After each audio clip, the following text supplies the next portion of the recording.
December 23rd, 1996. 2 days before Christmas, the horribly mutilated body of a young woman is found on a small path at the foot of an isolated fisherman's house on the Irish coast. This young woman is Sophie Toscan du Plantier. I just noticed her arm was bare. But I never would have believed it was Sophie. Thought it could be Sophie. Sophie Toscan du Plantier was young, pretty, and in recent years very wealthy. She had married the most famous French film producer, Daniel Toscan du Plantier. Winner of the Palme d'Or at the 1987 Cannes Film Festival for one of his many masterpieces, this aristocrat, 18 years her senior and a friend of the stars, was a key figure in the film industry. In just a few years, Sophie was propelled into this world of dreams and glamour. She was famous, she was rich, she was very beautiful. You have all the ingredients for a good thriller. Of a thriller. The frail young woman was beaten severely and struck on the head with a blunt object. The killer finished her off by crushing her face with a concrete block. Who could have held such a grudge against Sophie Toscan du Plantier? It's certain it's something that followed her from France. Could the young woman have had an unfortunate encounter? So we know. What we're sure of is that she was still alive around midnight. After that, it's a mystery. Fear. 2 months after the tragedy, a man becomes the prime suspect. It's Ian Bailey, an English journalist. There have been several incidents where he behaved badly with his girlfriend. She sometimes had to call the police. Is Ian Bailey really the murderer of Sophie Toscan du Plantier? A look back at one of the greatest mysteries of the past 15 years, Sophie Toscan du Plantier, or the story of a perfect crime. Alone, in her vacation home on this Christmas Eve 1996. Sophie Toscan du Plantier, wife of the most famous French film producer, has just fallen asleep upstairs. It's 2:30 a.m. on December 23rd. But with the full moon, it's as bright as day in Tourmore, Ireland. Suddenly, a noise on the ground floor startles the young woman awake. She gets up, goes downstairs, and puts on her shoes at the foot of the stairs. Probably the neighbor or someone looking for directions. Nothing unusual in this remote area. Here, no one would think of locking their door, and the windows don't have shutters. Without hesitation, she opens the door. Immediately, she receives a blow to the face, which makes her bleed and half blinds her. Panicked, she flees into the night, through the overgrown field in front of the house. She scratches herself on the brambles, gets her hair caught in the bushes, pursued by her attacker. At the bottom, the gate to the property is closed. She's trapped. Unleashed, her assailant breaks both her arms before crushing her face with a concrete block. A savage, senseless carnage.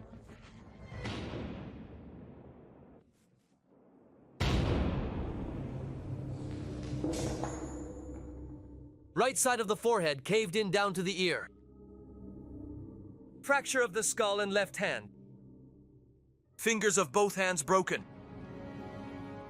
A lot of blood on the abdomen, left arm and right hip.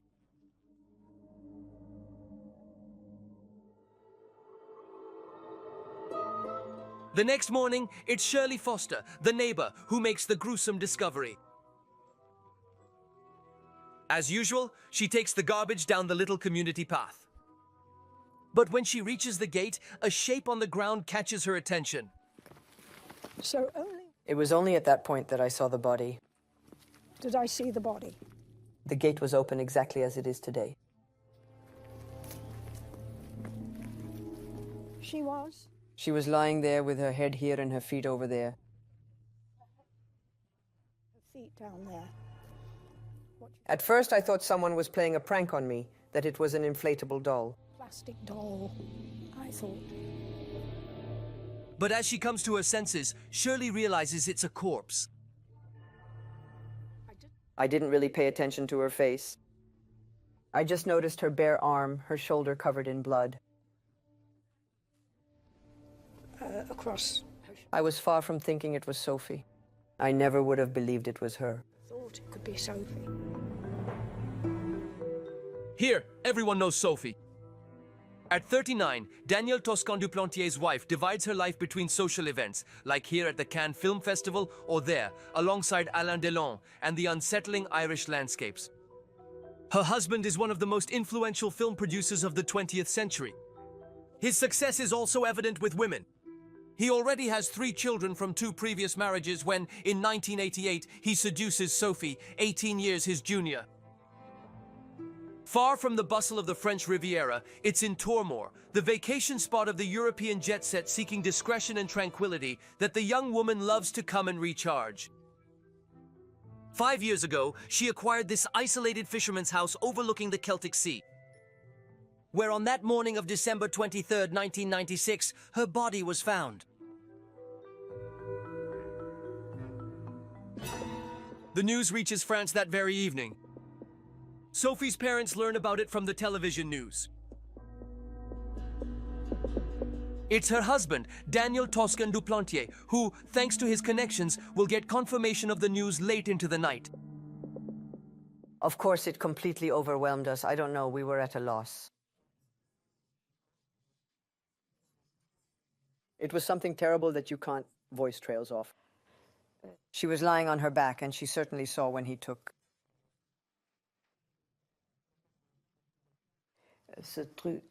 That concrete block that crushed her face. I say that's an atrocious death. It's a horrific death, and that's also what I often see at night.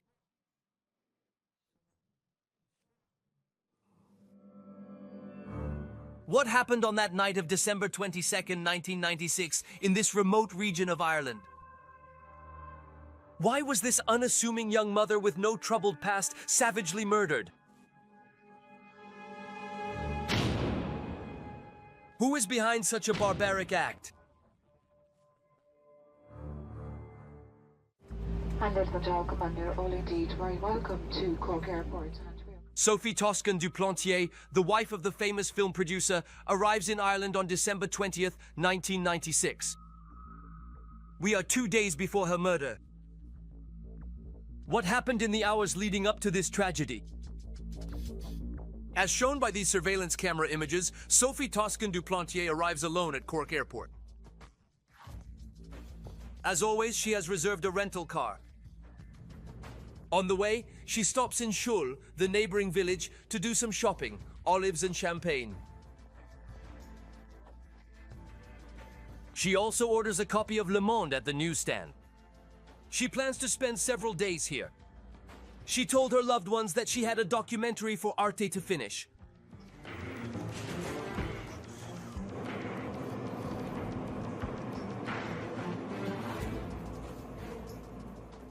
When she had any kind of writing project, she needed to be undisturbed.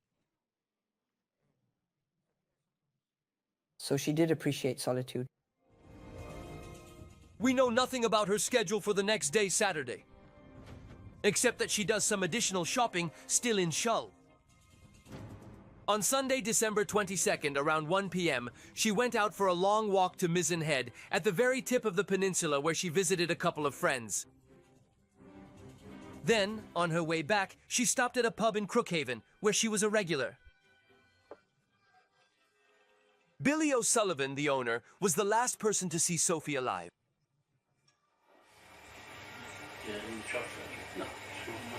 She was here. She sat there as usual. She had a tea, and we chatted a bit. Chat a little bit, and I remember asking her that evening if she would join us for our little end-of-year get-together. We always prepare some sandwiches for the villagers, and I think she told me she was going back to France for Christmas, but she wasn't sure. I found that strange. I gathered that she was waiting for a phone call to make up her mind. But then again, you don't always pay attention to these kinds of details. she might be called back or something. Obviously, we couldn't have guessed what was going to happen. Naturally, you wouldn't expect what happened. That very evening, Sophie called her housekeeper. It's decided. She'll finally return home as soon as possible. Why this sudden change of heart when she had just arrived? Did she receive that mysterious phone call? We'll probably never know. At that time in Ireland, phone records didn't exist. We just know that at 7 p.m., she spoke to her friend Agnes Thomas. Then around 11:30 p.m. to her husband, Daniel Toscan du Plantier, to whom she announced that she had found a flight to Toulouse for the next day, December 24th. This would be her last sign of life. Barry Roche has gone over the events of that evening countless times in his head. For 14 years, this journalist has been considered the expert on the Toscan du Plantier case. So we know that What we're sure of is that she was still alive around midnight. After that, it's a mystery. here. Alone in her isolated house. Who did Sophie Toscan du Plantier open her door to? Was the young woman expecting someone? Did she have a scheduled appointment that went wrong? Who could have brutally murdered her in the middle of the night? Sophie Toscan du Plantier. In Ireland, the murder of Sophie Toscan du Plantier has become the most mysterious criminal case of the past 15 years. A puzzle that still fascinates the police commissioner of the time, Berman Doye. For over 10 years, he led the investigations. She was a famous person. The victim was famous, probably wealthy, very beautiful, and there might be a sex story behind it all. Sex may have been a motive for her death. It was also the first crime in this region of Ireland in about 100 years. All the ingredients of a good thriller. Of a thriller. But to say the least, the investigation got off to a bad start. The police. It took the police ages to arrive. About half an hour. After half an hour, they called us back to ask exactly where we were. They covered her with a They couldn't find us. tarpaulin, some kind of waterproof. Then they covered her with a tarp, but she remained there until the following evening. Quite late in the following day. Because everyone was waiting for John Arbison, the country's only forensic pathologist. It would take him nearly 72 hours to arrive, likely too busy with Christmas preparations. But for the commissioner in charge of the investigation, this was just a minor detail. There's been a lot of talk about that. There was a lot of gossip about the medical examiner's delay. But she was already dead by 10:30. Her body was cold. She was cold, so they were able to... He was able to determine an approximate time of death. It didn't change anything about the investigation. We worked on a very professional basis. On a very professional basis. Yet, as these images from that time show, it was with bare hands that investigators combed the area looking for the slightest clue. In vain, the murder weapon remains unfound. The killer left nothing behind. Obviously some mistakes made. Many mistakes were made, particularly by the police officers themselves who ransacked the crime scene without taking any precautions. As a result, they found no evidence, no trace of DNA. So that's one of the great mysteries of this case. The day after the tragedy, tongues began to wag. What was a married woman doing alone in Ireland just days before Christmas? Working? But in that case, why didn't she bring her computer? The police wonder if the French woman had planned to meet someone there. Because several clues intrigue them. First, there are 2 washed glasses on the sink. And on the kitchen table, an unopened bottle of champagne. The one bought 2 days earlier at the supermarket. But most notably, in the living room, there are 2 armchairs set up facing each other near a radiator. For Sophie's mother, all of this is pure speculation. The story about the 2 chairs, I'm telling you, she was doing exactly what my father used to do. When it was cold, my father would sit on a chair next to the radiator, put another chair to prop up his feet, and he'd say she always did that. Moreover, the house shows no sign of any unfamiliar presence. There's no sign of a struggle, and nothing has been stolen. The floor is made of slate, so everything leaves a mark, especially if there's mud or something like that. Everything shows. And there were indeed marks, but they were only Sophie's footprints. So that meant, in principle, no one else had entered. You don't invite people over at 2 in the morning in a place like this. It's not customary. Out of the country, it's unlikely, Despite everything, in the eyes of the investigators, the theory of a romantic encounter gains credence. For some time now, Sophie and her husband had reportedly not been on the same wavelength. And the fact that the producer, eagerly awaited by the police, doesn't come after hearing the news of the tragedy is interpreted by the public as suspicious behavior. But there's a rumor here that it was Sophie's husband in France who sent someone here to do this.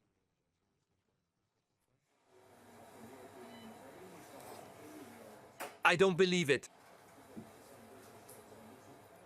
But the mystery continues. Among those who lean towards this hypothesis is Leo Bolger, Sophie's handyman. A window needed changing, a radiator needed fixing, she always called on him. That was absolutely... It's certain it's something that followed her from France. I had no inkling It cannot be an Englishman nor someone from around here. with this place. These things do not happen here, It just doesn't happen here. especially since she hardly socialized with anyone she had not really integrated. Very many people, so... The chief superintendent of Baden Police, Herman Dyer, does not believe this lead for a second. Daniel Toscan du Plantier will never be questioned, by the way. It would have been very difficult for someone coming from Paris to get here without being noticed. They would have been seen at the hotel or in a car. Of course, as a police force, we have considered all hypotheses. The police force, we would investigate every aspect. But I mean, do you think there is any chance her husband might have hired someone locally? Paid a local to do that. I have no idea. Without DNA, weapons, clues, or motive, a month after the crime, the Irish police do not have even the slightest lead. And yet, a few weeks later, a man will become the prime suspect. Who is this individual? How will the investigators get to him? Why are they convinced they have finally caught the killer?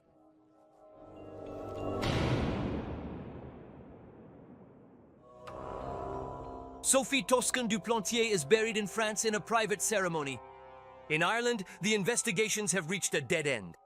Then a month later, in a dramatic turn of events, an unexpected testimony will revive the investigation. That of a Shull shopkeeper, Marie Farrell. She is adamant. The murderer is none other than the local newspaper correspondent, a certain Ian Bailey. For both the police and Sophie's family lawyer, the investigation is finally back on track. There was a major development at one point.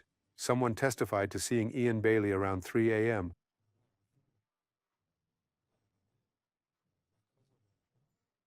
On the Keelfadder Bridge, about 2 kilometers from Sophie Toscan du Plantier's house on the way to the sea.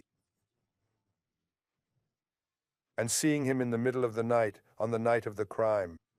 The fact that Bailey was seen at the scene, or nearly at the scene, made him an important potential suspect. And on that very night, the man has no alibi? He even admits to having gotten up in the middle of the night to finish writing an article. The investigators believe he could have easily taken the opportunity to go to Sophie's house, less than 5 kilometers from his home. The thing is, Marie Farrell isn't very precise. That's strange. Yeah, I mean... What's strange is that in her first statement, she described the man as being her husband's height, about 5 feet 10 inches, whereas Bailey is at least 6 feet 3 inches tall. We wanted to verify the reliability of this witness for ourselves. We tested driving on the bridge in question in the middle of the night. At only 12 miles per hour, even with full headlights on, it's hard to recognize someone. We asked Leo Bolger, Sophie's handyman, what he thought of this story. I really only like to talk... I only want to talk about what I've witnessed firsthand. And Marie Farrell, I know her. I wouldn't trust her as far as I could throw her. I know her well enough to keep my distance. I know them. I know them enough to Everything she says should be taken with a grain of salt. take with a pinch of salt.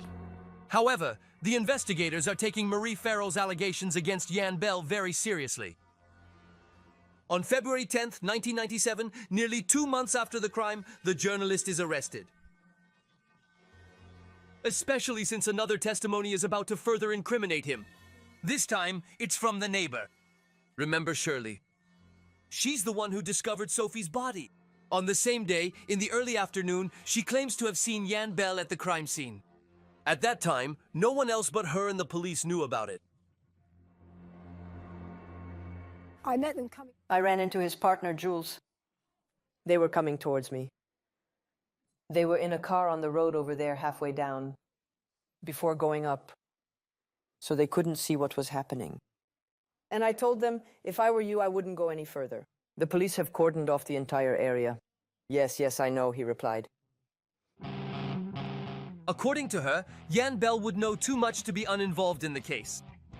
What Shirley doesn't know when she spots the journalist around 2 p.m. is that he was sent by one of his colleagues from his newspaper's headquarters in Cork.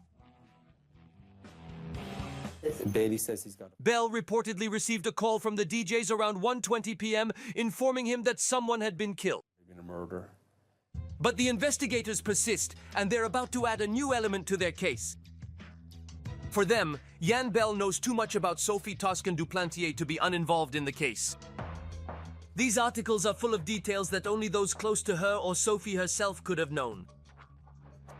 At 2 p.m., when he meets Shirley on the road, the security cordon is already in place, preventing him from going any further. How then can he know, for example, that there's a bottle of champagne on the kitchen table if he didn't bring it himself? It's Leo Bolger who will give us the explanation. I explained to the police that I was coming to feed my horses and bring firelighters to Shirley and her husband, who were stuck at home. fire to bring into Alfie and Shirley because they couldn't drive out. I was explaining all this to the police when I saw Jan Bell with other journalists stuck behind the security cordon. Observed me taking the briquettes from the car. When he saw that I was being allowed through, he approached me and asked if he could take advantage of it to accompany me. We each took a package and went up. Sophie's house. Passing by Sophie's house, the journalist could very well have seen the bottle through the window. Convinced they've got their culprit, the investigators are now focusing on his personality. And they're about to learn a major piece of information. Jan Bell is not one of them. He's English. So naturally, it's the talk of the town here. He's strange. To me, he's weird. When there's a full moon, he goes into the field and starts singing.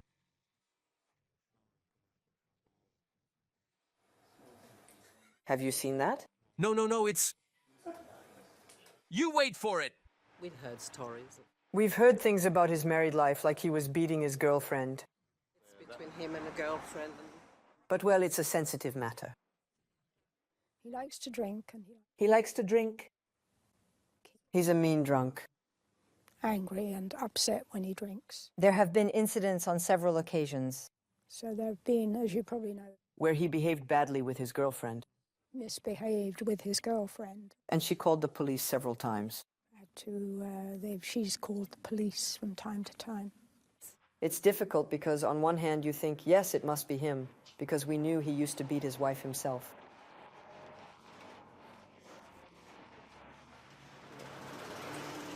What else can you say when there's no real evidence? The evidence? The investigators are convinced they finally got it. When questioning John Bell again several days after the crime, he notices scratches on her forehead and arms. What if they were the result of the struggle that cost Sophie her life? Especially since the day after the crime, the journalist was seen up close by the neighbor, Charlie Foster. She had come face to face with him on the small path. But here's the thing. Once again, her testimony doesn't corroborate that of the police. Did you notice any scratch marks on his face? No, I didn't notice anything. No, I didn't see anything that looked like that. Until now discreet, Jan Bell's partner will finally speak up. No, the man they say is so violent is not hers. I have 3 daughters, she tells the journalists who come to interview her. If Jan was the killer, do you really think I'd risk staying with him? Last I heard, the couple is still together, as close as they were on day 1. Despite the journalist's protests of innocence, he's taken back into custody in March 1998. But due to lack of evidence, he's released again. All the grievances against him fell one after another. And to top it all off, the only prosecution witness, Marie Farrell, the shopkeeper who claimed to have seen him on the bridge the night of the tragedy, recants her testimony in 2005. The murder happened 9 years ago now, and with time she's no longer so certain. Problem? Convinced from the start that they had their ideal culprit, the investigators never explored any other leads. Who then is the shadow among the stone blocks? For Sophie's mother, it's the final blow. She can't come to terms with the premature and unexplained loss of her daughter. And above all, without a killer, it's impossible to grieve. I don't know what to do to be able to have her a little bit one day, then touch her a little. If only I could have a few moments to hold her in my arms and tell her I loved her.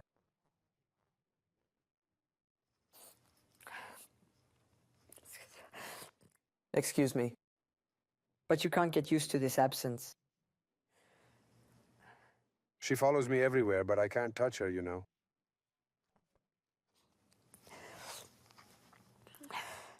You need to take the time one day to say that you love someone a lot, or even just to be there and listen, but we didn't do that. We did it, but we didn't do it enough. Well? United around Marguerite, the family clan of cousins and nephews establishes an association in 2007 to search for the truth. Supported by their lawyer, they were able, thanks to their efforts, to get French justice to take up the case and request Jan Bel's extradition. And tonight, specifically, they're taking stock of the latest developments. Why are there so many contradictions in the statements of the person targeted by the arrest warrant? He needs to explain all these contradictions. The only way to explain himself is in front of a judge, an investigating judge. We're not in a manhunt mentality. We're not seeking revenge, but we believe that we can't. We can't let it go despite the time that's passed, despite the 14 years, even if it's 20 years, we can't let something like this slide. For us, the truth is what we're after. So if it's not him, it's someone else, so we'll go looking for the other one or others. Because there's one fact. Our cousin was murdered 14 years ago. That's true, that's factual. So as long as we don't know the truth, we'll keep going. A dramatic turn of events on March 18th, 2011. After 14 years of proceedings, the Dublin High Court has given the green light for the extradition of the British suspect to France. A first in Irish judicial history. However, Jan Bel immediately appealed. It's now up to the Supreme Court to decide if his appeal is admissible.